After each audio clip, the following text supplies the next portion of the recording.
My Oneida name is Wagadadli Huni, which means he teaches himself. My English name is Scott Hill, and I'm from Oneida, Wisconsin. And 35 years ago, I woke up and decided to live as an artist. Very fortunate. It's a great journey that I've been on, and it's still continuing.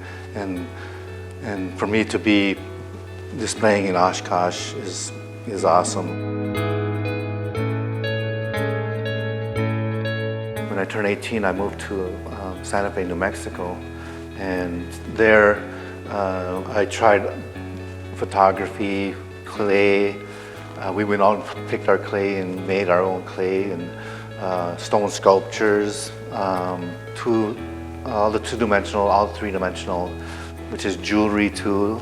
Everything that I could take, I wanted to try all the mediums. So that's what I've been doing for the last 35 years, is all these different mediums, even tattooing, designing clothes.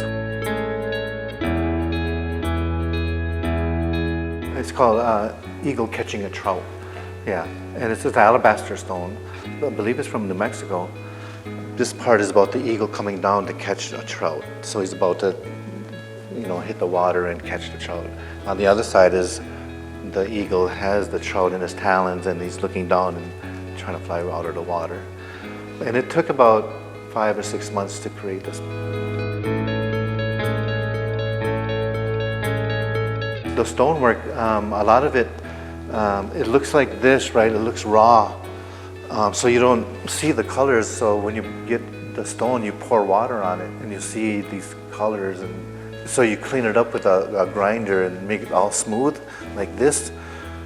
You get all the rough spots off and then pour water on it again, and it kind of shows you what it wants to be.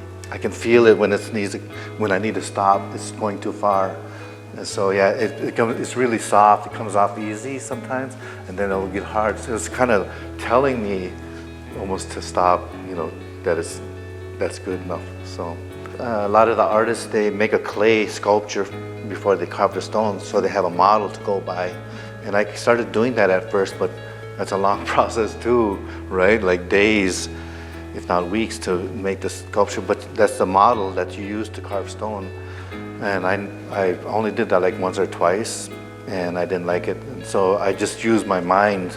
When you carve stone, you got to look at it from here, down below, from every angle to keep it in perspective. And you just mark it, like this is where the head's gonna be, so you don't touch that part. So you just mark it with a stone, with a pencil or whatever, and work on that part. And so a lot of it was just teaching myself, which my name means, he teaches himself. Nomadic tools, which is a grinder and sanders and like a lot of electric stuff. But there's still a chisel and hammer the old way with the files, and it's still a lot of hard work and patience. I did an 8-foot sculpture of a pregnant woman called Sky Woman with a halo around her. That was my first monumental piece. If I had to do it the old way, like Michelangelo, I would have died.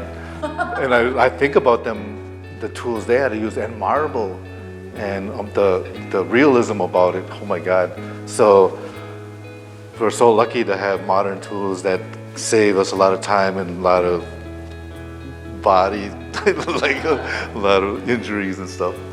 It is really tough to do, but it's awesome in the end.